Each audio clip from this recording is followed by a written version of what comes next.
আজকে এই সংসদে আমরা অনেক ত্যাগ তিতিক্ষা আমরা সবার কাছে অনেকের সংগ্রামের কথা শুনি।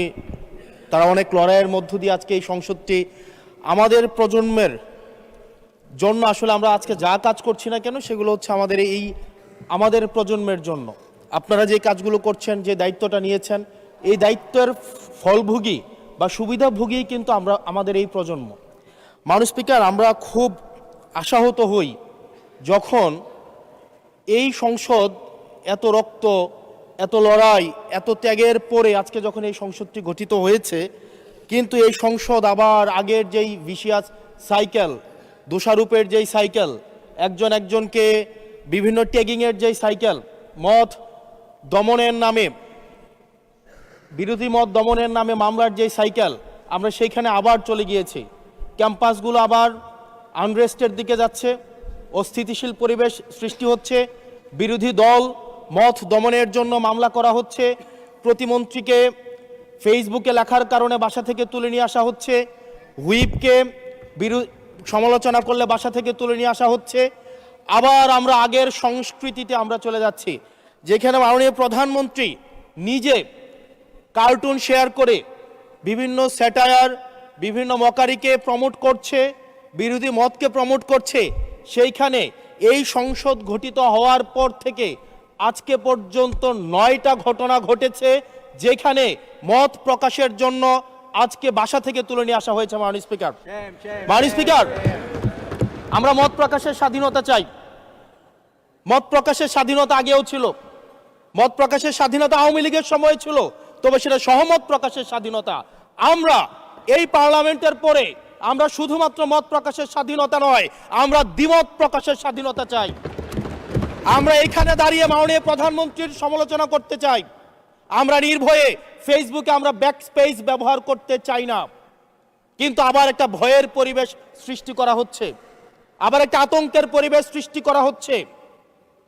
আমরা দেখলাম সিলেক্টিভ এক ধরনের বিরোধিতার পরিবেশ তৈরি করা হচ্ছে। আমাদের সমাজের যারা গ্রহণযোগ্য এক ধরনের পলিটিক্যালি এলিট শ্রেণীর নারীদেরকে নিয়ে যখন সমালোচনা করা হয়, তখন সেটাকে নারীদের বিরুদ্ধে এটাকে বিবেচনা করা হয়। কিন্তু যারা পলিটিক্যালি পিছিয়ে পড়া জনগোষ্ঠী রয়েছে, গার্মেন্টস কর্মী রয়েছে, যারা হচ্ছে এই দেশের অর্থনীতির চাকাকে সচল করার জন্য রাত দিন পরিশ্রম করে যাচ্ছে, গ্রামগঞ্জের নারীরা, মায়েরা যারা রাত দিন পরিশ্রম করে যাচ্ছে, তাদেরকে যখন স্লাট শেম করা হয়, গালি দেওয়া হয়, সেটাকে আমরা নারী বিরোধিতা হিসাবে আমরা সেটাকে আমলে নেই না। এই ধরনের সিলেক্টিভ নারী বিরোধিতা করা, এই ধরনের সিলেক্টিভ নারী সমালোচনা করার যেই ধরনের প্রবণতা রয়েছে, সেই জায়গাগুলো থেকে মাননীয় স্পিকার আমাদেরকে বেরিয়ে আসতে হবে। মাননীয় স্পিকার, আজকে ক্যাম্পাসগুলোতে আবার এক ধরনের অস্থিতিশীলতা তৈরি করা হচ্ছে। আমি ইউনিভার্সিটি থেকে 2022 সালের অক্টোবরে ইউনিভার্সিটি থেকে এসেছি। আমাদের সময় গ্যাস্ট্রোম গণরুমের কালচার ছিল। আমাদের সময় একটা শিক্ষার্থী অনেক স্বপ্ন নিয়ে বিশ্ববিদ্যালয়গুলোতে যেত। আমরা সেখানে দেখেছি ক্ষমতাসীন দল কিভাবে বিশ্ববিদ্যালয়ের শিক্ষার্থীদের তাদেরকে পুঁজি করে তাদের ক্ষমতা কাঠামোকে দীর্ঘমেয়াদী করার জন্য সেখানে বাধ্যতামূলক সেখানে রাজনীতি করাতো। আজকে সেখানে বিশ্ববিদ্যালয়গুলোতে আবার গ্যাস্ট্রোম গণরুম কালচার চালু করার প্রয়াস শুরু হয়েছে। আবার সেইখানে বাধ্যতামূলক রাজনীতির কালচার শুরু করা হচ্ছে।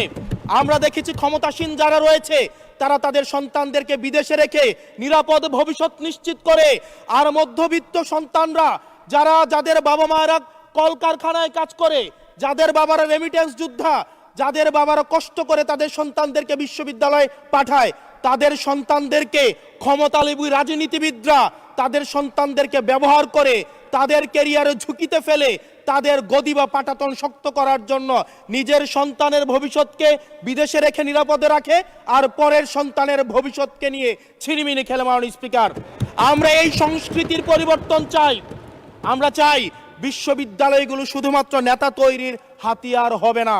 এই বিশ্ববিদ্যালয়গুলো গবেষণা, বিশ্ববিদ্যালয়গুলো পাঠচর্চা, বিশ্ববিদ্যালয়গুলো সেখানে এক ধরনের মনস্তাত্ত্বিক সমৃদ্ধি, এবং সেখানে হচ্ছে আমরা যেখানে গবেষণা হবে সেখানে আমরা বিশ্ববিদ্যালয়গুলো থেকে বুদ্ধিজীবী, গবেষক আমরা হচ্ছে বাংলাদেশকে এবং জাতিকে উপহার দিতে পারবো, কিন্তু অত্যন্ত দুঃখজনক বিষয় আজকে বিশ্ববিদ্যালয়গুলো শুধুমাত্র নেতা উৎপাদন করার এক ধরনের বিশেষ সার্কেলে পরিণত হয়েছে। মাননীয় স্পিকার, এই ৩৬ জুলাই এই তরুণ প্রজন্মকে কি দিয়েছে? বক্তব্যের শুরুতে অনেককে স্মরণ করে আমরা ৩৬ জুলাইয়ে এই জুলাইতে যারা আহত হয়েছে, ১৭ বছর ধরে যারা নির্যাতিত নিপীড়িত হয়েছে, তাদেরকে স্মরণ করতে আমরা লজ্জা পাই। মাননীয় স্পিকার, তাদেরকে মুখ দেখানোর আমাদের জায়গা নাই, আমরা তাদেরকে কিছুই দিতে পারি নাই। আমরা একটা কাঠামোগত পরিবর্তনের জন্য আমরা আজকে এই সংস্কার, আমাদের কাঠামোগত পরিবর্তনের জন্য আজকে আপনাদের এই লড়াইটা ছিল, এই সামগ্রিক হাউজের লড়াই ছিল। আমি চ্যালেঞ্জ করে বলতে পারি, যদি 2009, 10, 11, 12, 13, 14 সালে আমি সংসদে বসে কিছুক্ষণ আগে আমি 2009 সাল পরবর্তী থেকে 12 সাল পর্যন্ত যেই সংসদের যে বিতর্কগুলো ছিল, আমি বিতর্কগুলো পড়ার চেষ্টা করছিলাম। মাননীয় স্পিকার, যদি আজকে এটা 2014 সালের সংসদ হতো, আর যে সংস্কার প্রস্তাবগুলো এই পাশ থেকে দেওয়া হয়েছে, ঐকমত্য কমিশন থেকে দেওয়া হয়েছে, এই সংসদের একজনকেও খুঁজে পাওয়া যেত না যে এই সংস্কারের বিরুদ্ধে অবস্থান নিত। আজকে মানবাধিকার কমিশনকে ল্যাপস করে দেওয়া হয়েছে।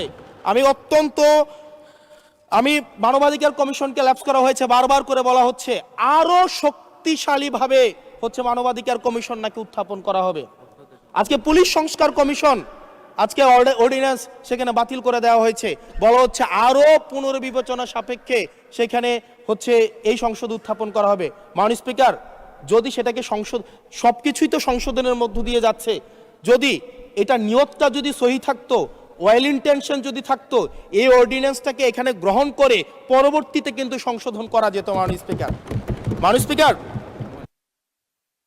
মাননীয় সদস্য, আপনার সময় 2 মিনিট বাড়িয়ে দেওয়া হলো, 2 মিনিটে শেষ করুন। থ্যাংক ইউ মাননীয় স্পিকার, আজকে সরকারি দল, বিরোধী দল, এই সরকারি দল এবং বিরোধী দল একটা আপেক্ষিক বিষয়। আপনারা এই পাশে ছিলেন, এখন সময়ের পরিক্রমায় এই পাশে গিয়েছেন, আমরা এই পাশে আছি। যদি জনগণ চায়, আমরা যদি মানুষের ম্যান্ডেট নিয়ে এগিয়ে যেতে পারি, তাহলে সময়ের পরিবর্তনে এই সিট পরিবর্তন হবে। আমি আপনাদের সবাইকে আহ্বান জানাবো, প্রজন্মের ভাষাকে অনুধাবন করার চেষ্টা করুন। এটা আমি আমার নিজেকেও বলবো, প্রজন্মের ভাষাকে পড়ার চেষ্টা করুন।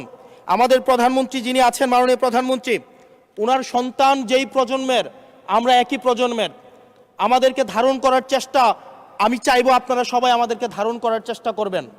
বিএনপির নয়, কেবল জামাতের নয়, কেবল এনসিপির নয়, বাংলাদেশের মানুষের স্বার্থ, বাংলাদেশের মানুষের আকাঙ্ক্ষা, বাংলাদেশের মানুষের স্বপ্ন বাস্তবায়ন যেন আমরা করতে পারি। মাননীয় স্পিকার, এই চেয়ার আমি অনুধাবন করতে পারছি জনগণ বিচ্ছিন্নতা তৈরি করে।